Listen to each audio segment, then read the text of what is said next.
Thank you very much for that gracious introduction, and my greetings to the distinguished friends and speakers who are gathered here today, as well as to all of you. Um, I, I've been invited to address this topic of who writes our past, and I must say, to be here at the annual National History Conference is also a matter of great satisfaction for me.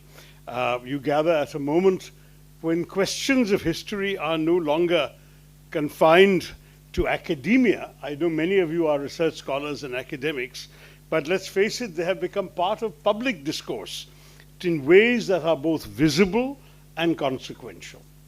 Debates about the past are unfolding not only in seminars, conferences, history classes, but also in scholarly journals, and then beyond that, in legislatures, in courtrooms, on television screens, and of course across the many social media platforms through which opinion is shaped and conducted. So the question, who writes our past, is actually much more relevant, or as relevant outside the classroom as in the classroom. So when we ask this question, we are really asking something fundamental. We are asking who has the authority to interpret the past, whose voices are heard in that interpretation, and how those interpretations shape the way in which our nation understands itself. It is often assumed that history is a settled body of knowledge waiting to be consulted, and that's perhaps a very naive idea, but we all know the reality is very different. History is not simply a record of what happened. It is a field of ongoing research and interpretation. Each generation revisits it, re-examines it, and in some measure reshapes it. Textbooks are revised, historical figures are reinterpreted, events are viewed through new lenses, and inherited narratives are either affirmed or challenged. What changes is not the past itself, but the meaning that we attach to the past. So the past in that sense is never entirely past. And it is precisely this relationship between history, interpretation, and power that I would like to reflect on this morning. To understand the contest over our past, it is necessary to draw a distinction that is often overlooked in public debate: the distinction between history and historiography. History in the simplest sense is what happened, the events that unfolded, the processes that shaped societies, the lives that were lived, all of that. Historiography, however, is more layered. It is the manner in which those events are recorded, interpreted, presented.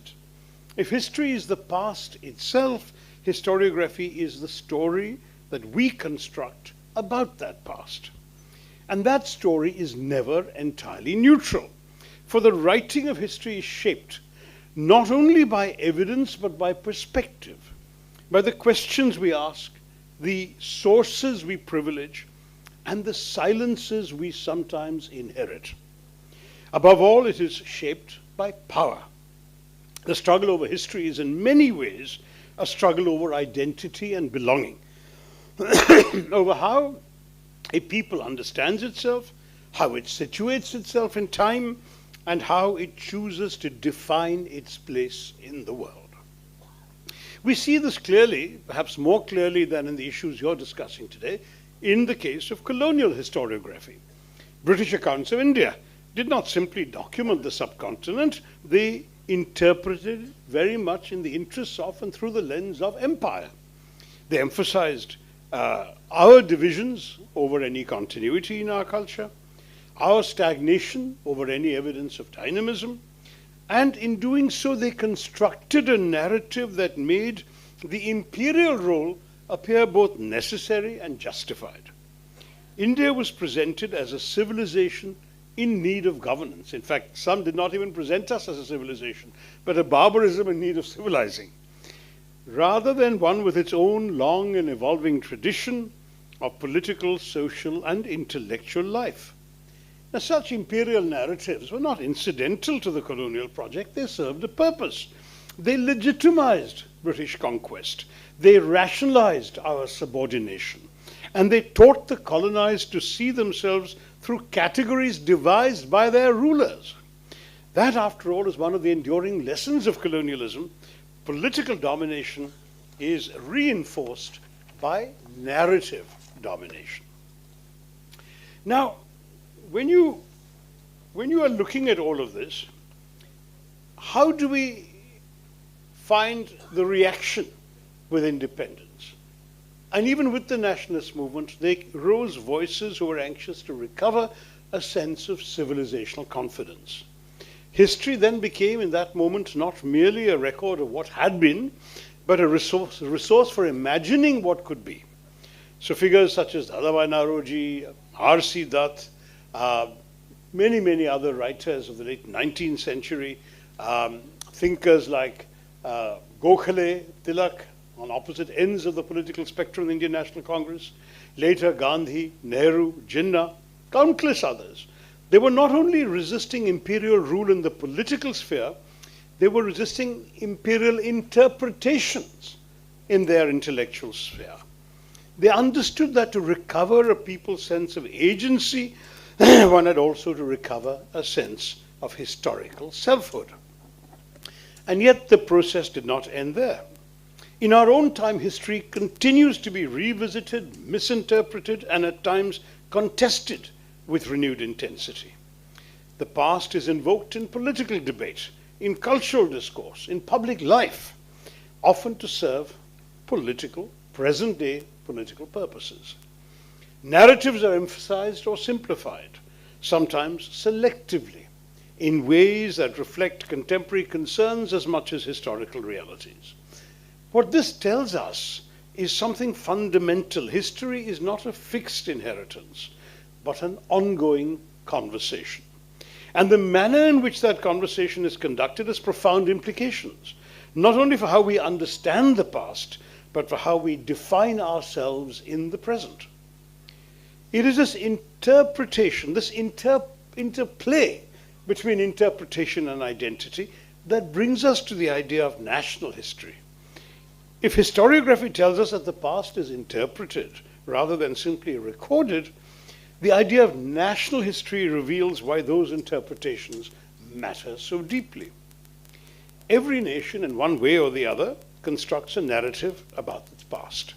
It does not do so merely to remember, but to create a sense of continuity, to connect generations, to define identity, and to give meaning to the present. A national history, therefore, is never just a chronicle of events. It's a story a society likes to tell itself about who it is, who we are. But such a story can be told in different ways. It can be expansive, accommodating complexity, acknowledging the many strands that have contributed to a nation's evolution. Or it can be selective, narrowing the past into a more simplified account that privileges certain experiences while overlooking others. The difference between the two is not merely academic. It shapes how citizens understand their place within the nation. It influences whether the nation is imagined as a shared inheritance or as the property of a favored few. Now, this is particularly significant in our country because India's past does not lend itself easily to a single linear narrative. It is not the story of just one people, one language, or one faith unfolding in isolation. It is instead the story of a civilization that has evolved through interaction, through encounters, through exchanges, through adaptations over some centuries. Some of you may be not familiar with Jawaharlal Nehru's metaphor of the palimpsest. A palimpsest would be something like, for example, if I write on that wall, and Mujib there comes and writes on top of what I have written, and then Adib Saab comes and writes on top of what I have written, and this lady here comes and writes on top of what Adib Saab has written, and so on and so forth. But nothing erases what has been written before. Everything is there. That, in many ways, is the story of Indian history. Now, this understanding is at the heart of what Tagore described as the idea of India. The notion that India is defined not by uniformity, but by the coexistence of differences. It is the idea that recognizes plurality, not as a challenge for India's identity or to be managed, but as a condition to be embraced as a reality of our existence. In that sense, the idea of India was never a sentimental slogan. It was and remains a profoundly serious proposition about how a civilization of immense diversity may yet sustain a common civic life. That is why reducing India to a singular cultural or religious narrative is not merely historically unsound. It is a misunderstanding of the very basis on which India has imagined itself in modern times. Seen in this light, historiography becomes much more than a matter of academic debate. It becomes central to how we imagine our nation itself. For the way we narrate our past influences the boundaries we draw in the present, the lines between inclusion and exclusion, between belonging and otherness. If the past is presented as singular and homogeneous, the nation too begins to be imagined in those terms. If, however, the past is understood as layered and diverse, the nation can be seen as capacious, able to accommodate multiple identities without anxiety. And that's why the writing of national history carries such weight.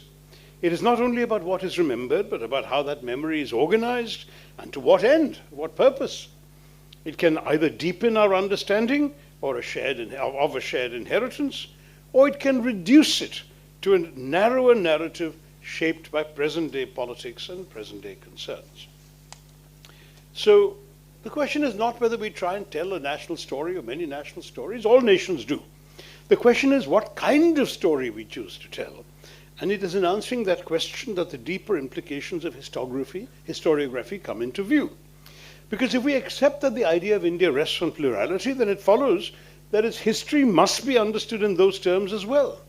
Not as a single uninterrupted narrative, but as a continuum shaped by multiple currents over time.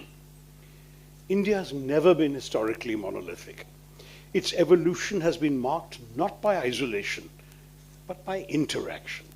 Across centuries, different traditions, belief systems, cultural practices have coexisted, overlapped, in many cases influenced one another in ways that are difficult to disentangle. The earlier strands of our civilization were shaped by Vedic thought and practice.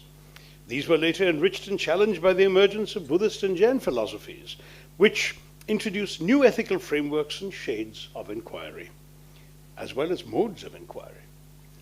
The centuries that followed saw the rise of the Bhakti movement, which emphasized personal devotion cut across rigid and social hierarchies. And then, of course, alongside all of this came other currents. Islam is a very interesting story. There is a perception in the north that Islam came with the sword with Muhammad bin Qasim in 712. We in the south have a very different recollection. I will speak as a Keralite. From my state, we were used to what the people we today call the Arabs traveling to Kerala every year for 1,000 years before Islam. They were traveling when the winds were favorable across the Arabian Sea. They would come, they would settle on the west coast of Kerala, they would trade, they would marry locally, they would spend a few months, and when the winds changed, they would go back every year, year after year, for centuries. Centuries. So Islam came to us as news, not through a sword, but as news from people who had been traveling, who were familiar to us, who were part of us in many ways for millennia. And they came to us, people we're familiar with, were trading with us, living with us, and they said, hey, you know what's happening in our peninsula? We have a prophet, and this is what he's saying. So much so that a local Hindu king, Cheruman Perumal, was so excited to hear about this prophet that he organized a flotilla of 22 or 23 ships to go to the Arabian Peninsula so he could meet the prophet. Most of those ships didn't make it. They got stranded in what we today know as Lakshadweep or the Maldives. But he made it.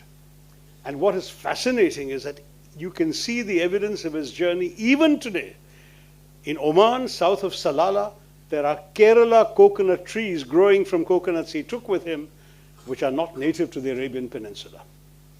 Now, this is how we relate to history. And when this Muslim community in Kozhikode and Kochi and that area, the west coast basically, became numerous enough, large enough, that they needed a place to worship. They went to the Zamorin, the local king, and he said, no problem, there is a disused temple, you can have it. And so the oldest mosque outside the Arab world in Kodungalur in Kerala is still dominated by an ancient Hindu lamp outside the mosque. The mosque has gone through 5 or 6 major renovations over the centuries. But can you imagine? There is a mosque in India going back within a few decades of the lifetime of the Prophet. Now, these are stories that perhaps in the north people are not told or do not know or choose not to remember. But this is why when I talk about multiple histories, even the story of Islam in India has multiple histories and multiple ways of being told and multiple imaginings. This is something we need to understand. And of course, India has never been historically monolithic. Its evolution has, as I said, been marked by lots of interactions. And when you look at all of this, there is simply no doubt that the arrival and spread of Islamic traditions brought with them new forms of philosophy, of ideas, of political organization, of artistic expression, and of intellectual exchange. Over time, these influences did not remain separate. They interacted with the existing traditions in India to produce forms that were distinctly Indian. And none of these were monolithic. There was diversity and pluralism within Vedic thought, within Buddhist thought, within Jain thought, within Puranic thought, debates between the 6 Hindu schools of philosophy, and similarly, there were distinctions amongst various Islamic scholars and preachers as well. We see this clearly, of course, in the cultural sphere. The poetry of Kabir, for instance, drew from both Bhakti and Sufi traditions, resisting easy categorization. The spiritual legacy of figures such as Nizamuddin Aulia reflected a similar blending of influences rooted in the local, even as they drew from wider traditions. Language, too, evolved in this context. And frankly, Hindustani, which emerged as a product of interaction, was shaped by both Sanskritic and Persian influences, with dashes of Arabic and Turkic as well in the army camps of northern India. Even in music, from Qawwali traditions to the evolution of Hindustani classical music, what endured was not separation, but synthesis. Architecture offers you another example of this synthesis. What we now describe as Indo-Islamic architecture did not replace what came before, it built upon it, incorporating local materials, techniques, aesthetics, masons, sculptors, who are already in India, into new forms. The result was not a rupture, but a layering of Indian architecture. One might think of the Qutub complex, of Fatehpur Sikri, of Humayun's tomb, of the Taj Mahal, not merely as monuments of various dynasties, but as evidence of a civilization in conversation with itself. Now, this pattern of interaction continued into the colonial period when new ideas of law, governance, and modern political organization entered the subcontinent. These too were not simply imposed or passively received, they were adapted, contested, reinterpreted within an existing civilizational framework. What emerges from this long history is not a story of separate strands moving in parallel, but of continuous engagement. Traditions did not merely coexist, they shaped one another. Influences were not simply added, they were absorbed, transformed, and made part of a larger whole. This is why any attempt to reduce India's past to a single narrative, whether cultural, religious, or political, inevitably falls short. It overlooks the very processes through which the civilization evolved. India did not grow by excluding influences, but by absorbing them. To recognize this is not to deny conflict nor to romanticize the past.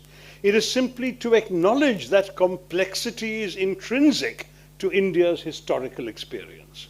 And it is precisely this complexity that is often simplified when history is interpreted selectively in the present. If India's history has been shaped through multiple overlapping influences, then any serious account of that past must acknowledge the range of forces that contributed to it. Among these, the role of Islamic traditions and Muslim communities, which is, of course, the major theme of your conference, is neither incidental nor peripheral. Over several centuries, they were active participants in shaping India's political structures, cultural life, urban development. Systems of governance that were refined in cities such as Delhi, Agra, Lahore, emerged as centers of power and exchange, and traditions of music, architecture, and literature flourished in forms that remain integral to India's cultural landscape. The evolution of languages such as Hindustani and Urdu is itself a testament to sustained interaction across communities. Now, these developments were not external impositions operating in isolation. They unfolded within our country, within our subcontinent, and became part of its lived experience. What emerged was not a series of parallel histories, but an altered, shared, entangled one. This is an important distinction because there is a world of difference between acknowledging conquest and mistaking an entire era for conquest alone, between recognizing episodes of violence and reducing centuries of social, artistic, linguistic, and administrative interaction and change to violence alone. At the same time, it is important to approach the past with clarity. There were periods of conflict, as there have been in every phase of history, but to view an entire period through a lens of that conflict is to miss the much larger processes that shape society over centuries. And let's face it, we all know that Islam was no monolith, and nor were Islamic ideas only of one kind. There were various interactions, right up to the moment of partition. Would you say that Jinnah's ideas about Islam and Islam's role in Indian history were the same as Maulana Azad's, or of the sadly forgotten Allah Bakhsh, the Chief Minister of Sindh, who, when he spoke in Delhi in 1943, had a 3 times larger audience than Jinnah did? People forget that there are other views, even within each community. And I say this particularly because selective interpretation has now become a significant issue in our historiography. In recent years, this part of India's past has often been framed in narrower terms. Episodes of conquest or destruction in the so-called Muslim period are highlighted, while the longer history of interaction, adaptation, coexistence receives far less attention. The complexity of a civilizational process is reduced to a sequence of isolated events. What was once understood as layered history risks being recast as a very simplified narrative. They came, they oppressed us, we have found our glory. Not good enough. This is not merely a question of emphasis. It alters the way the past is understood. When history is presented selectively, it becomes easier to draw sharper lines in the present. Communities that once interacted are reimagined as standing apart. A shared past is reframed as a contested one. The consequence is not greater historical clarity, but a narrowing of perspective. One ends up with a past stripped of nuance and a present stripped of generosity. To recognize the full range of influences that have shaped India is not to romanticize history, nor to deny its tensions. It is to resist the temptation to flatten our history. A serious engagement with the past requires us to hold together its contradictions and to see it as a continuous process of interactions, not a series of disconnected episodes. And it's precisely when this continuity is overlooked that history becomes more vulnerable to interpretation or reinterpretation for the political purposes of the present. If history is shaped by interpretation and interpretation is shaped by power, then it is in the present that the relationship becomes most visible. Because we're living at a time when history has moved decisively out of the archive and into the public sphere, as I said at the very beginning of my talk. It is no longer mediated primarily by historians, but by a wider set of actors, political institutions, courts, media platforms, and increasingly so-called public opinion itself. In this environment, the past is not only studied, it is actively deployed. History, in other words, has become a site of contestation. Mujibur Rahman knows that. He's written a book talking about some of this. What is at stake in these contestations is not merely the accuracy of historical detail, but the authority to define meaning. Competing narratives of the past are advanced not simply to interpret events, but to establish legitimacy in the present. The question is no longer only what happened, but what that past is taken to signify today. This shift from description to meaning is not in itself unusual. Societies have always interpreted their past in light of present concerns. What is distinctive today, however, is the speed and scale at which such interpretations are circulating, and the degree to which they are amplified without the tempering influence of historical method. Assertions travel faster than arguments. Simplifications gain traction more easily than nuance. In such an environment, the authority of the historian is often challenged, not by better evidence, but by louder conviction. The result is a curious inversion. Instead of the past informing the present increasingly seeks to influence the past, to instruct the past, to reshape it in accordance with contemporary anxieties, contemporary aspirations. And in doing so, it risks substituting historical understanding with historical assertion. This is why debates over history today carry a different intensity. They're often framed in terms of restitution, recognition, redress. There is an understandable desire to revisit the past, to re-examine inherited narratives, and to question earlier interpretations. No problem with that. Such re-examination is in itself a necessary part of any serious engagement with history. But there is also a risk. When the past is approached primarily through the lens of the present and present-day grievances, it can be reconfigured into a more linear and simplified narrative than it ever was. Complex historical processes are reduced to moral binaries, political binaries very often. Long periods of interaction are compressed into isolated moments of conflict. Historical actors are judged less in the context of their own time than through the expectations of our time. The desire for moral clarity in the present can produce historical distortion in retrospect. In such a framework, history begins to shift from inquiry to assertion. This is particularly visible in the treatment of symbols and sites that carry historical significance. Monuments, places of worship, and public memory become focal points for contemporary debates. What they represent is not only a record of the past, but a claim about the present. The effort to reinterpret or reclaim them often rests on the assumption that history can be retrospectively settled. Yet history does not lend itself easily to such a closure. It is not a ledger that can be balanced. It's not a verdict that can be revised by a review bench without consequences. Attempts to correct the past, when pursued without regard for historical complexity, can generate new tensions, even as they seek to address old ones. In the process, we may end up turning history from a source of understanding into a mere vocabulary of grievance. At a deeper level, what we are witnessing is a shift in the function of history itself.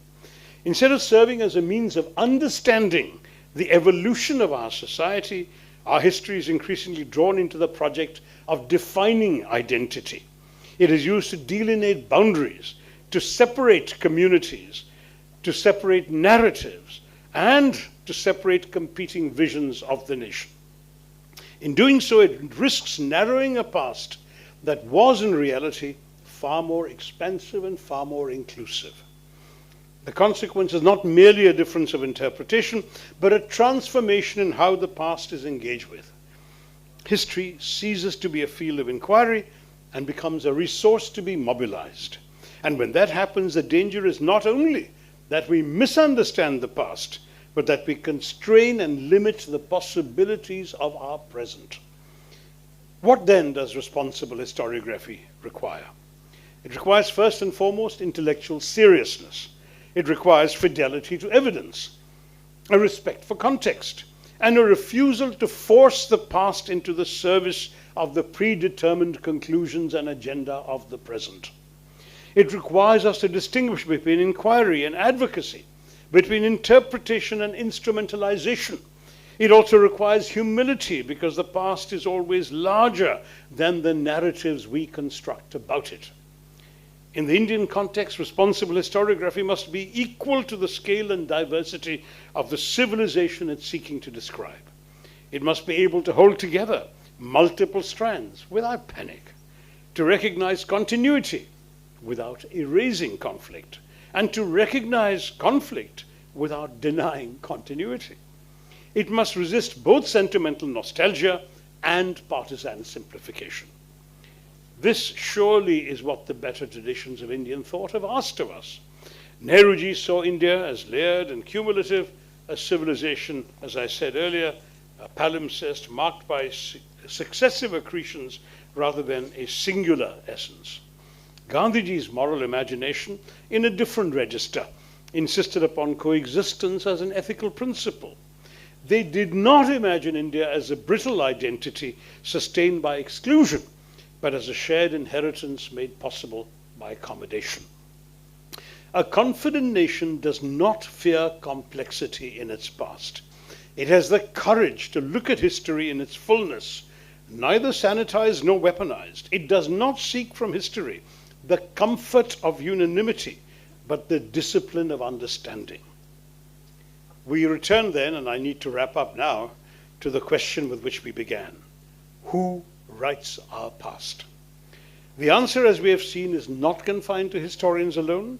It lies with institutions, with politicians, with educators, with those who shape public discourse, and in the broader sense, it lies with all of us.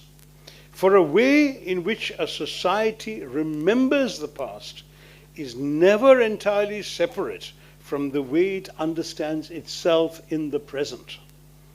History is not simply inherited. It is interpreted, it is debated, and at times it is contested.